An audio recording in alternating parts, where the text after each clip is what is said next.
నమస్కారం.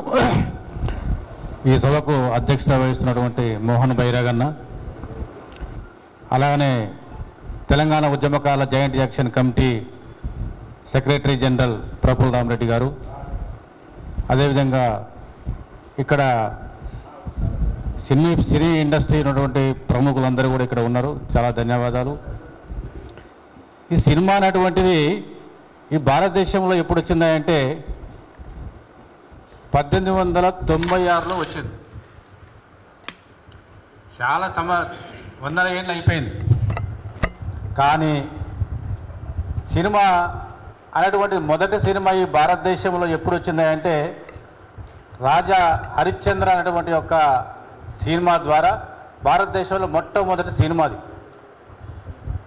ఆయన దాదా పాల్కే అవార్డులు మనం ఇస్తూ ఉంటాం. మన ప్రభుత్వాలు దాదా పాల్కే పేరు మీద ఆయననే ఆ సినిమా తీశాడు. ఫస్ట్ సినిమా ఆయనే.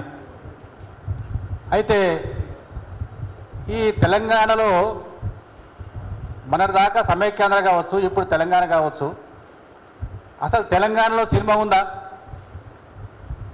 సినిమా అనేటువంటిది హీరోలు ఉన్నారా? ఇక్కడ హీరోయిన్లు ఉన్నారా? ఇక్కడ డైరెక్టర్లు ఉన్నారా? ఇక్కడ నిర్మాతలు ఉన్నారా? చూసే వాళ్ళందరూ ఉన్నారు, చూసే ప్రజలు ఉన్నారు. సినిమా అంటే అక్కినేని నాగేశ్వరరావు, సినిమా అంటే ఎన్టీ రామారావు, సినిమా అంటే శోభన్ బాబు, సినిమా అంటే కృష్ణ గారు, వాళ్ళ హీరోయిన్లు అందరూ కూడా. మన యొక్క ప్రభాకర్ రెడ్డి గారిని ఎంతమంది గుర్తుపడతారు? కత్తి కాంతారావు అంటే మాకు చాలా చిన్నప్పటి నుండే మాకు చాలా ఇష్టం ఉండే. కత్తి కాంతారావు తెలంగాణ అట, ఆయన సూర్యాపేట అట అని చాలా ఇష్టపడుతుంటే మేము. కత్తి కాంతారావు సినిమా వచ్చింది, కత్తిల ఫైటింగ్ సినిమా వచ్చింది, పోదామని అని ఇంట్రెస్ట్గా చూసేవాళ్ళం. కానీ ఈ రోజున తెలంగాణ సినిమా వేదిక అనేటువంటిది మీరు ఏర్పాటు చేసుకోవడం అనేటువంటిది ఇది చారిత్రకమైనటువంటి అవసరం. ఇది ఎందుకంటే ఈ తెలంగాణ అటువంటిది గురించి మాట్లాడేవారు లేరు, చెప్పేవాళ్ళు లేరు, దాని గురించి బడ్జెట్ కేటాయించే వాళ్ళు లేరు, మన దగ్గర బడ్జెట్ ఉన్నవాళ్ళు లేరు. కాబట్టి ఇన్ని సంవత్సరాలుగా, గత అనేక సంవత్సరాలుగా తెలంగాణలో అనేక సినిమాలు వచ్చినప్పటికీ కూడా అది ఆంధ్ర పెత్తందారీ విధానంలో పోయింది. ఆంధ్ర హీరోయిన్లు వాళ్ళే, ప్రొడ్యూసర్లు వాళ్ళే, కోటీశ్వర్లు వాళ్ళే, అంతా వాళ్ళే. ఈ రోజున ఫిలిం నగర్ పోవచ్చు కాక నువ్వు కృష్ణానగర్ పోతే అంతా ఆ చక్ర బంధంలో ఉన్నటువంటి వాళ్ళే. ఆ అక్కడ జీల్కా ఉస్పార్ అంటారు, జీవం నది ఒడ్డున ఆ ప్రాంతం ప్రజలే అక్కడ మనకు కనపడతారు. అంటే ఎవరు కూడా ఇక్కడ స్టూడియోలన్నీ కూడా ఎవరి ఈ రోజున ఎన్టీ రామారావు స్టూడియోలు, నాగేశ్వరరావు గారి స్టూడియోలు, కృష్ణ గారి స్టూడియోలు, ఇంకా అక్కడక్కడ చిరంజీవి గారి కూడా ఉన్నాయేమో, లేకపోతే ఇంకా రకరకాల ఉండొచ్చు. కాబట్టి ఏంటంటే ఈ యొక్క గత అనేక సంవత్సరాల నుండి కూడా, గత 100 సంవత్సరాల నుండి కూడా సినిమా తెలంగాణలో వచ్చినప్పటికీ కూడా ఈ సినిమా రంగాన్ని ఏలింది ఎవరైనా అంటే కేవలం ఆంధ్రోళ్ళు మాత్రమే. అంతా కూడా వాళ్ళే. మరి సినిమాలంతా కూడా డబ్బు సంపాదించేదంతా కూడా తెలంగాణ నుండి. హైదరాబాద్లో కొన్ని వందల, ఒకప్పుడైతే కొన్ని వేల థియేటర్లు ఉన్నటువంటి రోజులు ఉండే. ఇప్పుడు 100లకు వచ్చినాయి, చివరికి ఇప్పుడు 10ల సంఖ్యలోకి వచ్చినాయి. అంటే ఈ యొక్క డబ్బు ఎవడే ఈ రోజున వీళ్ళంతా కూడా హీరోయిన్లు అంతా కూడా ఏ రకంగా ఎన్టీ రామారావు గారు పాల వ్యాపారం చేసేవారు, నాగేశ్వరరావు గారు మరో వ్యాపారం చేసేవారు.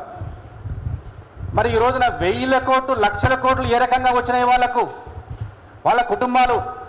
ఆయన హీరో అయితే ఆయన కొడుకు హీరో, ఆయన కొడుకు అయిన తర్వాత ఆయన మనమడి హీరో, ఆయన మనమడి హీరో తర్వాత మనమరాలి హీరోయిని.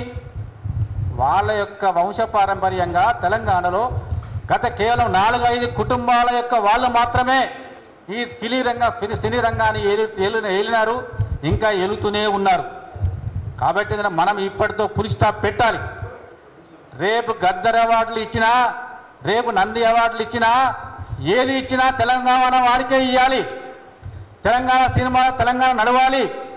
తెలంగాణ హీరోలు లేరా? అందమైన వాళ్ళు మన తెలంగాణలో లేరా? కరువు ఉన్నారు ఏమన్నా?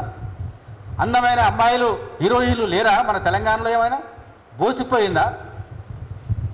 కాబట్టి ఏంటంటే మనమే బ్రహ్మాండంగా అందగత్తెలు ఉన్నారు, బ్రహ్మాండమే అందగాళ్ళు ఉన్నారు, మంచి పాటగాళ్ళు ఉన్నారు. మన వాళ్ళంతా కాదు, పాటగాళ్ళు అంతా మనం ఉండొచ్చు, కానీ పోతగాళ్ళు ఎక్కువ మన దగ్గర. ఇటువంటిది కాకుండా దయచేసి ఏంటంటే దీనికి దూరంగా ఉన్నటువంటి వాళ్ళు మనము తెలంగాణలో చేయాలి, ఉద్యమాన్ని చేయాలి. కాబట్టి ఏంటంటే మనము తెలంగాణలో ఉన్నటువంటి యొక్క అన్నిటి కూడా ఈరోజు దిల్ రాజు గారు చెప్తా ఉన్నారు. ఆయన ఏదైనా సినిమా, మన తెలంగాణ వాడే కావచ్చు, ఆయన ఏదన్నా సినిమా ఎవరిదైనా రిలీజ్ అయింది నడవాలి అంటే అది ఆయన యొక్క థియేటర్లలో నడవాలి, ఆయన చెప్పిన శాసనం ప్రకారంగానే జరగాల అని. వాస్తవంగా తెలంగాణ వాళ్ళకి ఎక్కడ ఎంకరేజ్మెంట్ ఇస్తున్నారు? ఎంతమందిని డైరెక్టర్ని తయారు చేశారు, ఎంతమంది నిర్మాతలు తయారు చేశారు, ఎంతమంది హీరోలకు అవకాశం ఇచ్చారు, ఎంతమంది హీరోయిన్లకు అవకాశం ఇచ్చారు. కేవలం ఇది ఒక మాఫియా లాగా జరుగుతున్నది తప్ప ఈ సినీ రంగం అంతా కూడా ఆంధ్ర నుండి వచ్చి ఇక్కడ తెలంగాణలో ఒక మాఫియా సినీ రంగాన్ని నడిపిస్తున్నారు, దాని నిజమైన సినిమా రంగాన్ని నడిపించడం లేకపోతున్నారు.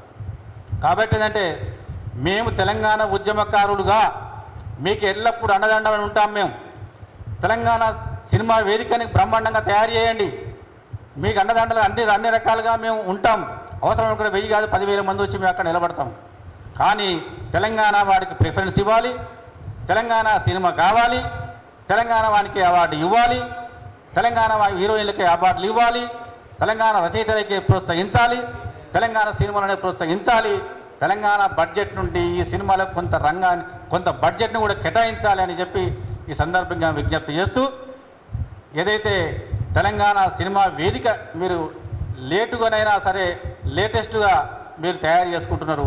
ఇది చాలా 11 సంవత్సరాల తర్వాత నన్ను దీనికోసం ఆలోచన వచ్చింది. ఒకటి ఏమనంటే మన తెలంగాణ వాళ్ళం కూడా ఒక వేదిక అంటూ మనకు ఒకటి ఉండాలి, మన సినిమా రంగానికి మనకు వేదిక అంటూ ఉండాలి, మనం కూడా ఒక యూనిటీగా రావాలి, మనకు కూడా అవసరం ఏర్పడ్డది, అది చారిత్రక నేపథ్యం కూడా అనే ఆలోచనతో మీరందరూ కూడా ముందుకు వచ్చి పనిచేస్తూ ఉన్నారు, ఈ వేదిక నిర్మిస్తూ ఉన్నారు.